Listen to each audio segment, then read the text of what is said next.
جی دوستو، ہمارے وزیر اعظم نے بڑا زبردست انٹرویو دیا رائٹرز کو پرسوں، اور اس میں بہت سی باتیں ہوئیں، افغانستان کو بھی لے کر بات انہوں نے کی، اور پھر خاص طور پہ جو بات انہوں نے بھارت کے حوالے سے کی وہ میں سمجھتا ہوں کہ اس پہ آج تھوڑی بہت بات کر لینی چاہیے تاکہ چیزوں کو پرسپیکٹو میں ہم رکھیں۔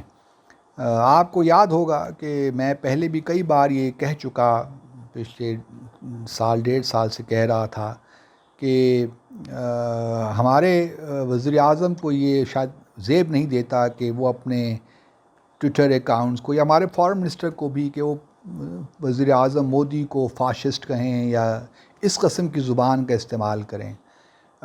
میرے خیال میں یہ ان ڈپلومیٹک سی چیز تھی، اور باقی میں کہوں، باقی میڈیا کہے، باقی لوگ کہیں، ٹھیک ہے، لیکن گورنمنٹ کے لیول پہ اس قسم کی زبان کا استعمال نہیں کیا جاتا۔ اور اب دیکھیے، جب سے یہ بیک چینل شروع ہوا ہے اور ہمارا سیز فائر ایگریمنٹ ہوا ہے 25 فروری کو اس سال، تو اس وقت سے پھر اب ہم آج کل یہ باتیں نہیں سن رہے، نہ پرائم منسٹر کی زبان سے نہ کسی اور، تو یہ ایک اچھی چیز ہے کہ اب یہ ختم ہو گیا ہے۔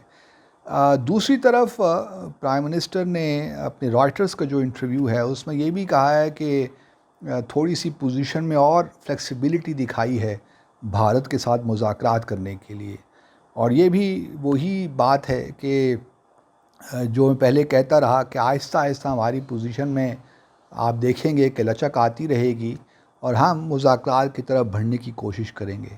پہلے ہماری پوزیشن کیا تھی؟ ہمارے وزیر اعظم اور اس گورنمنٹ کی پوزیشن یہ تھی کہ جب تک 370 اور 35A کو بحال نہیں کیا جاتا، جب تک مقبوضہ جموں اور کشمیر کا اسپیشل اسٹیٹس بحال نہیں کیا جاتا، اس وقت تک ہم مذاکرات نہیں کریں گے۔ اب رائٹرز کو انٹرویو دیتے ہوئے ہمارے وزیر اعظم نے کہا ہے کہ ہمیں اب صرف ایک روڈ میپ ہی دے دیں، جو نیو دہلی ہے، ایک روڈ میپ ہمیں دے دے کہ کس طرح ریسٹوریشن ہوگی اور کب تک یہ ہوگی، تو ہم پھر بھی مذاکرات کے لیے تیار ہیں۔ اب دیکھیے، یہ پوزیشن میں تھوڑی بہت لچک پیدا ہو گئی ہے۔ پہلے تو یہ تھا کہ آپ ریسٹور کریں، اس کے بعد ہم آپ سے بات چیت کریں گے۔ اب ہے کہ آپ ہمیں ایک روڈ میپ ہی سجیسٹ کر دیں یار، اور کچھ نہیں ہے تو کوئی تو ہماری بات مان لیں خدا را، کیونکہ ہم چاہتے ہیں کہ آپ سے مذاکرات ہوں، کیونکہ مذاکرات میں ہی بات ہے اور سب معاملات آگے بڑھیں گے۔ اب مجھے یہ تو وہی بات ہوئی جو پہلے بھی حکومتیں کرتی رہی تھیں، مذاکرات کے لیے بے چین تھیں، کیا آصف زرداری صاحب کی حکومت اور کیا نواز شریف صاحب کی حکومت، وہی امپیشنس، یہ گورنمنٹ بھی امپیشنٹ ہے، اور نہ جانے کیا ان کو مل جائے گا اگر مذاکرات بحال بھی ہو جائیں گے تو کیا اس سے نکال لیں گے۔ آج انہوں نے کہا ہے کہ روڈ میپ ہمیں دیں، تو ان کا خیال ہے کہ بھارت ان کو روڈ میپ دے دے گا کہ جی یہ ٹائم باؤنڈ روڈ میپ ہے، تو یہ ہم یہ کریں گے، تو آئیے مذاکرات کرتے ہیں۔ تو اگر روڈ میپ مل بھی گیا تو پھر مذاکرات کس چیز پہ ہوں گے؟ اگر مذاکرات اس چیز پہ ہوں گے کہ مسئلے کو سالو کیسے کرنا ہے، تو پھر بھارت روڈ میپ آپ کیوں دے؟ تو یہ شاید سفارتکاری کا ادراک نہیں ہے، مجھے لگتا ہے، یا پھر بھارت کو نہیں سمجھ پائے کہ بھارت کس طرح آپریٹ کرتا ہے۔ تو اس قسم کے بیانات سے آپ اپنی کمزوریوں کو ظاہر کرتے ہیں۔ دنیا آئی ڈو ناٹ نو کتنا اپریشیٹ آپ کو کر لیتی ہوگی، لیکن اس سے یہ ہوتا ہے کہ بھارت کو شے ملتی ہے کہ وہ مزید اپنی پوزیشن کو مزید سخت کرے، اور آپ سے زیادہ اور تصور، آپ سے زیادہ توقع رکھے کہ آپ اور مزید فلیکسیبلٹی دکھائیں گے۔ جب آپ کمزوری کا مظاہرہ کرتے ہیں تو بھارت آپ کو اور سختی کرتا ہے، اپنی اور ہٹ دھرمی دکھاتا ہے۔ تو اس طرح ڈپلومیسی کم از کم بھارت کے ساتھ نہیں چلتی، اور ہماری تاریخ یہی بتاتی ہے کہ جب بھی ہم نے بھارت کے ساتھ لچک کا مظاہرہ کیا ہے، تب ہماری پوزیشن کشمیر پہ بھی کمزور ہوئی ہے، اور دہشت گردی کے معاملے میں بھی ہمیں بھارت نے جو ہے ہمارا جو امیج ایک دنیا میں کریٹ کیا ہے وہ بھی گراؤنڈ ریالٹی سے مطابقت نہیں رکھتا۔ تو ہماری کوشش اس وقت یہی ہونی چاہیے کہ ہمیں یہ اویئرنیس کریٹ کرنی ہے دنیا بھر میں۔ چھوڑ دیجئے بھارت کو فی الحال، دیکھی جائے گی اس کے ساتھ مذاکرات، کوئی جلدی نہیں ہے ہمیں۔ بار بار بیانات دینے کی ضرورت بھی نہیں ہے. کتنے بیانات آپ سنتے ہیں پرائم منسٹر مودی سے کہ وہ جو ہے پاکستان کے ساتھ انگیجمنٹ کرنا چاہتے ہیں, مذاکرات کرنا چاہتے ہیں. میں نے تو کم از کم پچھلے 1 سال سے کوئی پرائم منسٹر مودی کی طرف سے کوئی بیان نہیں دیکھا. جو ان کا ایک میسج آیا تھا اس میں البتہ تھا, جو ہمارا 23 مارچ کو جو میسج آیا تھا اس میں یہی تھا کہ ہم بات چیت کرنا چاہتے ہیں, بٹ اس انوائرمنٹ میں, اس ماحول میں جہاں تشدد نہ ہو, وائلنس نہ ہو اور دہشت گردی نہ ہو. تو ہماری نہ جانے ہم کیوں اتنے بے چین رہتے ہیں اسٹیٹمنٹس ایشو کرنے میں.